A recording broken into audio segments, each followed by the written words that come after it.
Fala pessoal, Carol na área trazendo mais um vídeo aqui no canal. No vídeo de hoje vou trazer um vídeo diferente aqui para vocês.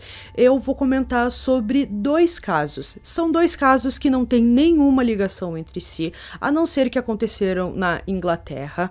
Mas por que eu tô trazendo dois casos juntos em um vídeo? Porque são casos pequenos, sem muitas informações para trazer um vídeo para vocês. Ficaria um vídeo muito pequeno, com menos de 10 minutos, então eu preferi trazer eles juntos, daí fica um vídeo um pouco maior do que o normal e que tem algumas semelhanças. Aconteceu nesse caso com adolescentes, crianças na Inglaterra, né, que simplesmente desapareceram do nada, que a polícia não consegue explicar. Então, nos vídeos, né, nos casos de hoje, eu vou contar para vocês dois casos de desaparecimento que envolvem 3 adolescentes, crianças, e que aconteceram na Inglaterra e permanecem sem solução até hoje. Se você se interessa por esse tipo de conteúdo, casos criminais resolvidos, casos de mistério, de desaparecimento, como é o de hoje, convido você a se inscrever aqui no canal. Todas as semanas eu trago esse tipo de conteúdo. Então, se você gosta, se inscreve aqui no canal, deixa um like nesse vídeo, que isso é muito importante, e também ativa o sininho de notificações. Então, bora vir comigo que hoje nós vamos conhecer dois casos. O caso da April Febb e o caso do David Spencer e do Patrick Warren.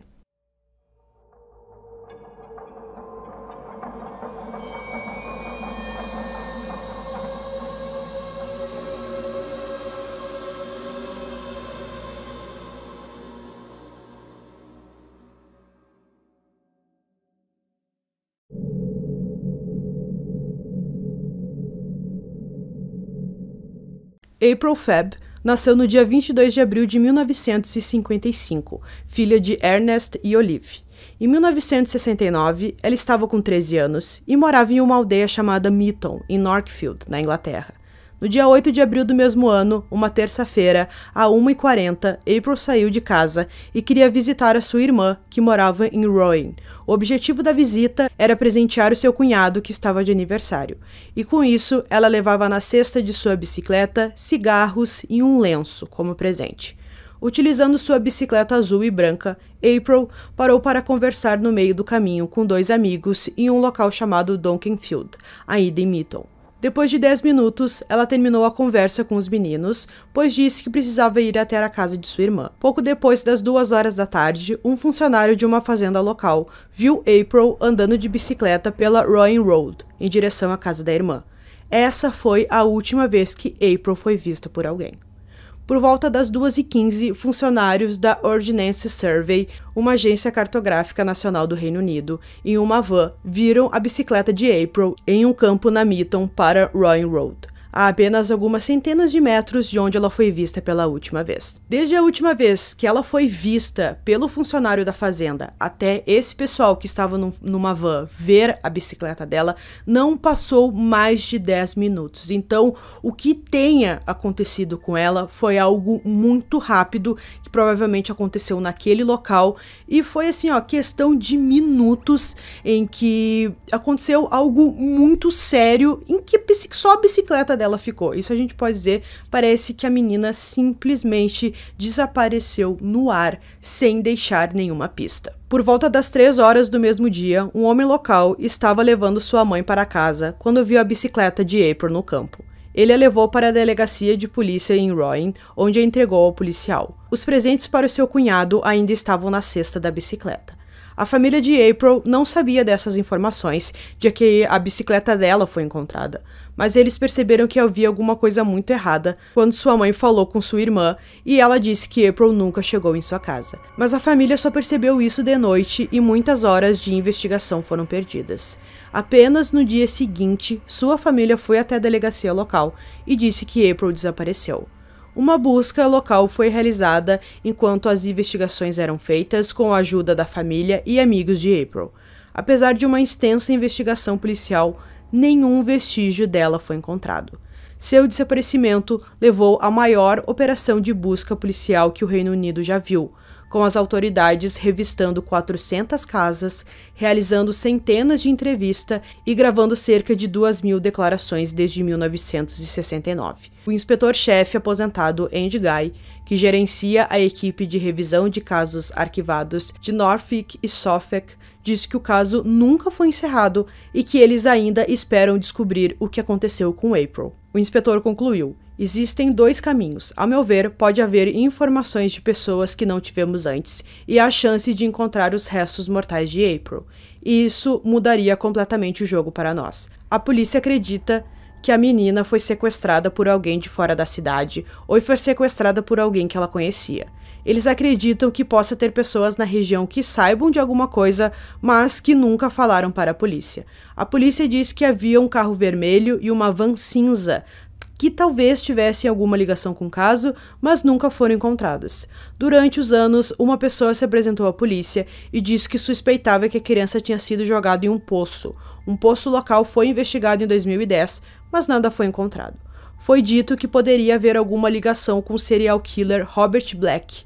Robert foi um serial killer e pedófilo escocês que foi condenado pelo sequestro, abuso sexual e assassinato de 4 meninas com idades entre 5 e 11 anos, e uma série de assassinatos cometidos entre 1981 a 86 no Reino Unido. O desaparecimento de April é muito semelhante ao caso de Janet Tate, que foi arrancada de sua bicicleta em uma pista de Devonshire em agosto de 1978. Como April, Janet nunca mais foi vista. Um suspeito no caso de Janet é o próprio Robert Black. Na prisão, ele confessou ter agredido pelo menos 40 meninas. Black tinha 22 anos quando April desapareceu, e mesmo assim, ele tinha um histórico de crimes sexuais. A lista de suas condenações menores mostram que, em 1963, 6 anos antes de April ser sequestrada, ele foi acusado de agredir indecentemente uma menina de 7 anos. O inspetor-chefe Andy não vê nenhuma evidência que possa ligá-lo ao crime, já que ele trabalhava em Londres na época, não tinha carteira de motorista e nada ligava ele a Norfolk. Robert Black morreu na prisão devido a um ataque cardíaco em 12 de janeiro de 2016, aos 68 anos. Ele nunca confessou os crimes. As 2 irmãs de April e vários primos ainda vivem na área ao redor de Rouen, mas não estão dispostos a reviver a dor falando sobre isso novamente. Uma das primas de April, chamada Rosemary, estava disposta a falar e disse que agora que os pais de April, Olive e Albert, morreram, a família simplesmente quer seguir em frente. Rosemary disse: "No que diz respeito à família, a mãe e o pai se foram e só queremos que isso seja deixado de lado agora. Toda vez que o assunto é mencionado, você revive tudo de novo." Rosemary disse que ainda é difícil acreditar como April pode ter desaparecido em tão pouco tempo. Ela era uma garota bem forte. Eu penso que ela teria lutado contra o seu agressor. Deve ter sido 2 pessoas. O terror pelo qual ela passou é terrível. Muitas pessoas que moravam na região na época em que aconteceu o desaparecimento da April disseram que a vida delas mudou completamente. Isso porque havia muitas crianças, adolescentes e os pais ficaram, é claro, muito preocupados e não deixavam mais as crianças saírem sozinhas, andarem de bicicleta e ficarem até mais tarde na rua, porque eles tinham muito medo, principalmente com as meninas. Então, a vida das meninas mudou muito, porque foi algo muito grave que aconteceu. E é claro que seus pais ficaram muito preocupados e acreditavam que podia acontecer de novo. Ninguém sabia se existia um serial killer na região, então foi muito difícil, ainda mais que foi um caso não resolvido. O assassino, a gente conclui, né, nunca foi pego. Então é claro que foi um trauma muito grande para essas pessoas.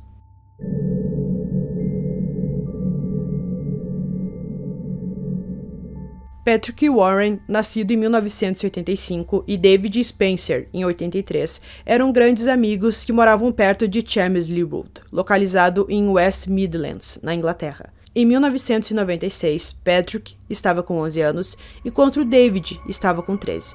No Natal daquele ano, os meninos estavam muito animados para brincarem com o que tinham ganhado na noite de Natal.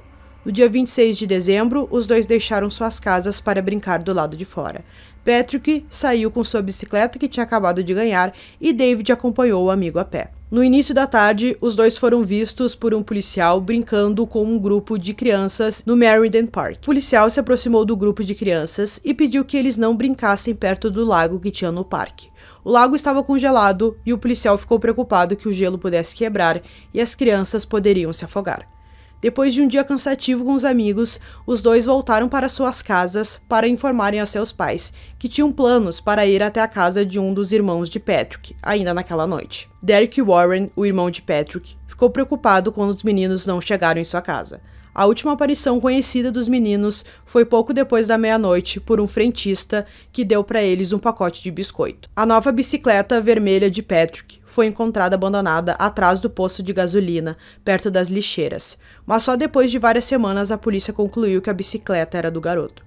A atendente do posto de gasolina disse que viu os meninos caminhando em direção ao shopping local. De início, a polícia não se preocupou muito com o desaparecimento dos garotos e garantiram às suas famílias de que eles não estavam em perigo. O professor David Wilson, um criminologista que estudou a resposta inicial da polícia ao desaparecimento dos meninos, concluiu que eles eram de origem pobre e por isso o caso não foi levado a sério. O desaparecimento dos meninos recebeu pouca atenção da mídia, além da imprensa local. Mas os rostos dos meninos foram os primeiros a aparecer em caixas de leite em uma campanha inovadora lançada pela Linha Nacional de Apoio a Pessoas Desaparecidas, em abril de 1997. Por causa disso, o caso ficou conhecido como Milk Cartoon Kids. Poucos dias depois que os meninos desapareceram, Nicola Dixon, de 17 anos, foi encontrado sem vida em um cemitério a 12 quilômetros de distância, em Selton Caulfield. Embora seu assassino tenha sido encontrado e condenado, a polícia diz que os recursos policiais e a atenção da mídia entre o Natal de 96 e o Ano Novo de 97 foram dominados pelo caso Dixon, deixando o caso de Patrick e David de lado. O programa Crime Watch teve um episódio sobre o caso dos meninos que foi transmitido na TV, mas depois da exibição não apareceram novas pistas. Em 2003, a polícia de West Midlands anunciou publicamente que havia prendido um homem de 37 anos em conexão com os desaparecimentos. Mais tarde, ele foi libertado sob fiança e nunca foi acusado. Após um segundo episódio sobre o crime apresentado pelo Crime Watch, novas pistas foram anunciadas pela polícia. Em 2006, a polícia anunciou que estava mais perto do que nunca de resolver o mistério do que aconteceu com os meninos. O assassino condenado e pedófilo Brian Field foi apontado como suspeito no caso. Brian tornou-se o principal suspeito no caso após sua condenação em 2001 pelo sequestro, abuso sexual e assassinato de Roy Tuthill, em Surrey, em 1968. Após a condenação de Brian, foi relatado que a polícia já estava investigando como possível suspeito o caso de Patrick e David, e também como assassinato de outro menino cometido em Solihull, em 1984. Patrick e David foram vistos pela última vez perto da casa de Brian Field, na época em Solihull. O homem trabalhou como jardineiro na área para várias famílias locais, tinha acesso a terrenos abertos na área e bebia regularmente em bares próximo à casa dos meninos. Ele também trabalhou como jardineiro para a família do menino assassinado em 84. Brian recebeu 6 condenações anteriores por crimes sexuais contra meninos, incluindo uma condenação de 86 por sequestrar 2 meninos de 13 e 16 anos em seu carro com a intenção de abusar deles sexualmente. Depois de oferecer aos meninos uma carona, ele os ameaçou com uma chave de roda e disse para eles tirarem suas roupas, mas os meninos conseguiram escapar depois de pular do carro em movimento. A polícia entrevistou Brian na prisão em 2006 e perguntaram para ele sobre o desaparecimento de Patrick Warren e David Spencer, suspeitando que ele poderia tê-los matado. A polícia acredita que o Brian estava na rua naquela noite e viu os 2 meninos sozinhos, já que era tarde, era depois da meia-noite, então perto ali do posto de gasolina, ele atraiu os meninos para dentro do seu carro, acabou abusando deles sexualmente e por fim ele matou os meninos e colocou o corpo dos 2 em algum local que nunca foi encontrado. Brian Field negou seu envolvimento no caso e não havia provas suficientes para acusá-lo. Oficiais vasculharam terras em 2006 que ele usou como depósito de lixo em Solihull, mas não encontraram nada. Foi visto pela polícia de West Midlands que Brian estava dirigindo pela área em que os meninos foram vistos pela última vez em uma van na noite do desaparecimento e que estava sob influência de álcool. Isso faz parte do comportamento de Brian, porque ele ficou conhecido por se tornar violento quando bebia e ele cometeu a maior parte dos crimes enquanto estava embriagado. O próprio Brian disse depois de confessar o assassinato de Roy que o álcool foi um gatilho para ele querer cometer atos criminosos.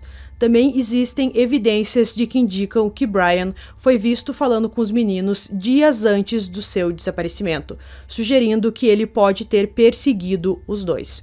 Isso a gente pode dizer que faz bastante sentido. Isso porque ninguém ouviu gritos naquela noite, nem um som estranho de que alguma coisa errada estava acontecendo. Isso quer dizer que talvez os meninos conhecessem o seu sequestrador. Se fosse alguém que eles não conheciam, quando eles foram colocados no carro, eles gritariam, porque seria algo contra a vontade deles. Mas se eles conheciam o Brian, a gente dizendo que foi ele, provavelmente os garotos não gritariam, entrariam no carro, só que eles imaginavam que o homem fosse amigo deles e tal, e depois a gente imagina que ele acabou abusando sexualmente dos meninos e depois matando eles. Em 2021, o criminologista David Wilson lançou um documentário como parte de sua série Footsteps of Killers, sobre o desaparecimento de Patrick Warren e David Spencer, no qual ele conversou com Graham Hill, o detetive que fez Brian Field confessar o assassinato de Roy em 2001. O Will entrevistou Brian várias vezes sobre o desaparecimento dos meninos para a polícia de West Midlands e disse que acreditava que ele era o responsável pelos assassinatos. Em 2016, foi lançado um novo apelo a informações. A polícia de West Midlands declarou sua crença de que ambos os meninos estão mortos e disse que a força nunca fecharia o caso até que soubesse o que aconteceu com eles. Após o lançamento do documentário, os moradores organizaram uma escavação de um campo na Damson Wood Lane e Solihull, depois que uma denúncia foi recebida de um homem que disse ter visto um homem cavando lá na época do desaparecimento dos meninos. O irmão, agora adulto, de David Spencer, ajudou a organizar a busca. Ele tinha 9 anos quando seu irmão desapareceu, mas nada foi encontrado no local. Então, pessoal, concluindo esses dois casos aqui para vocês, a gente vê que temos algumas pequenas semelhanças nesses dois casos. As idades ali eram bem próximas, claro que não tem nenhuma ligação, aconteceram em locais bem diferentes da Inglaterra, mas tem a questão da bicicleta, que só ficou a bicicleta no caso da April, no caso do Patrick e do David também ficou, né, a bicicleta do Patrick foi encontrada depois, mas nesse caso dos dois meninos, acredito que tem grande chance de ser o Brian. A gente espera que a polícia consiga finalmente concluir esse caso, que apareça alguma coisa para que esse caso seja concluído, e o caso da April também, que apareça alguma coisa, que alguém fale alguma coisa, para que no fim esses dois casos sejam concluídos. Então eu espero que vocês tenham gostado desse vídeo. Esse foi mais um vídeo aqui no canal Durmam Bem e até o próximo.